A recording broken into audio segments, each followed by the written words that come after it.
అవమానమున్ తొలగించియు నా బాల్యము మరచితివో, అవమానమున్ తొలగించియు నా బాల్యము మరచితివో, నా సిగ్గును నా భయమును ఇక లేవని చేసితివో, నా సిగ్గును నా భయమును ఇక లేవని చేసితివో.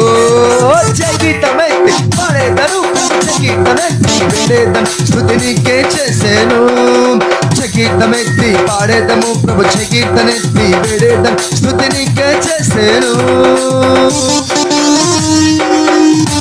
అందరూ ఉత్సాహంగా ఉల్లాసంగా చప్పులు కొడుతూ కీర్తన పాడుచు ప్రభు నామాన్ని స్తుతిద్దాం.